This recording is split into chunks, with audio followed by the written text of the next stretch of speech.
Hey, what's up guys? Sean Nalawani here of SeanNal.com and BodyTransformationTruth.com, and in this video I want to answer the very common question of how to perform cardio while bulking. Now this is a topic that is surrounded by a ton of confusion and conflicting advice, and I will say up front that there is no absolute guideline that can be applied to every single person across the board. The exact approach that you use is going to depend on things like your body type, your activity level outside the gym, your appetite, and how your weight training routine is structured. However, instead of just rambling on and giving jumbled advice that leaves you just as confused at the end as you were when you started, and this is what most of the typical advice on this particular topic seems to do, I'll just aim to condense it down into a simple set of guidelines that will work very well for the majority of people in the majority of situations. So, first off, is cardio even necessary in the first place if all you really care about right now is packing on overall size and strength? Can you skip those sessions on the treadmill altogether and still carry out a successful mass gaining phase with minimal gains in fat? Well, it's certainly possible to achieve significant lean gains without doing any cardio at all, assuming that your diet is properly controlled. But if we're talking about what is optimal in the overall picture, then yes, I would recommend that you include some cardiovascular exercise in your plan. And here are 4 reasons why. The first is metabolic conditioning. So aside from your aesthetic desire for a big chest and lean abs, let's not forget about the basic benefits of simply maintaining sound overall cardiovascular conditioning. If you are employing a typical muscle building style routine that involves low to moderate repetitions and longer rest intervals in between sets, then you're really not getting much in the way of effective cardiovascular work, and it won't be long before you start to feel winded just walking up a flight of stairs. So a few points for you to consider here on the issue of improving your overall metabolic conditioning. First, it will have direct carryover to certain exercises that you're performing in the gym. For example, having decent cardio conditioning and overall work capacity is going to benefit you on big compound lifts when they're taken into slightly higher rep ranges, as well as helping you recover faster in between sets. Secondly, if you perform little to no cardio during your bulking phase, then it's going to be a very painful process shifting into regular cardio once you decide to cut. Excessive periods without any cardio at all will cause your overall conditioning to decrease very quickly, and you'll then have to build it back up right from scratch.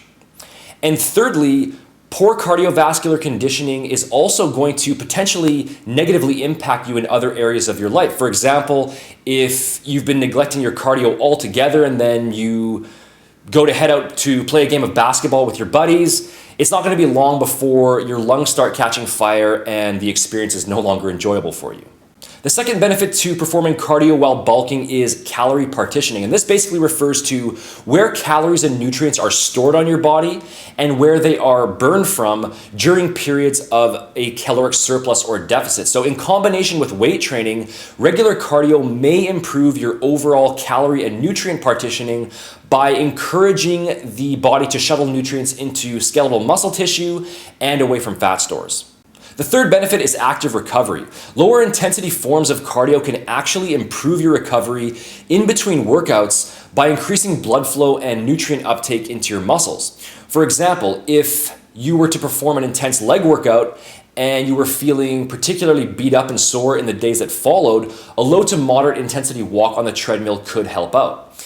And for upper body, you could use the rowing machine, or you could even do very light body weight movements as well. And the fourth benefit is body fat minimization. Controlling your overall calorie and macronutrient intake is definitely going to be the most important factor when it comes to minimizing fat gains during a bulk, but a bit of extra cardio can help out as well. Now, I always recommend that you bulk in a slow, gradual fashion by maintaining only a small calorie surplus, and cardio can be used as a tool to ensure that you don't go overboard. Or if you have a very large appetite and you simply want to eat more food during your bulking phase than your calorie surplus allows for, including extra cardio can allow you to increase your overall food intake while still keeping your total calories in the proper range. However, this point is admittedly a little tricky since low-intensity cardio can actually have the reverse effect by stimulating your appetite further, which in turn may cause you to eat more. And the solution here is to keep your cardio sessions limited, which I'll talk about in just a second, and to use a mix of higher intensity and lower intensity forms, because high intensity cardio forms do not have the same appetite stimulating effect and may actually even decrease your overall appetite. Now, is cardio going to negatively affect your muscle gains?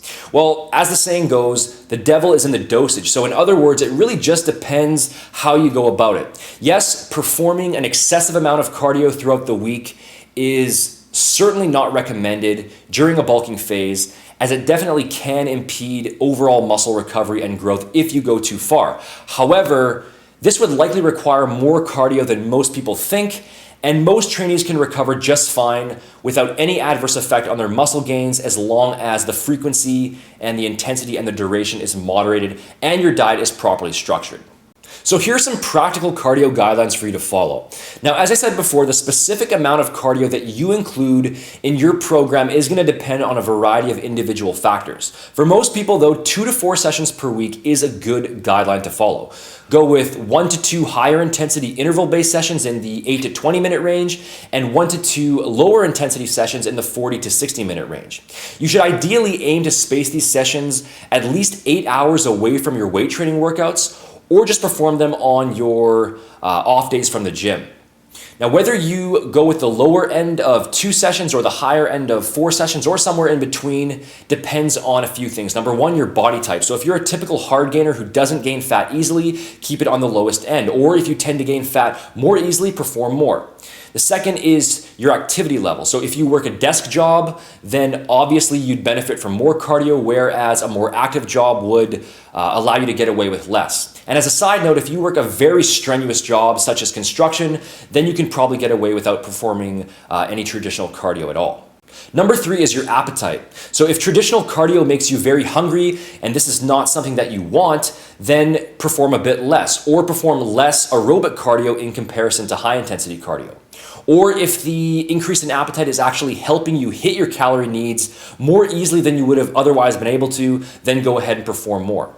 And number 4 is your weight training schedule. So if you're performing 5 full weight training sessions per week, then you can probably only perform a limited amount of cardio before you start to run the risk of overtraining. Or you can simply stick primarily to low intensity aerobic forms of cardio in that case. And if you're only performing 3 weight training sessions per week, then overtraining becomes much less of an issue.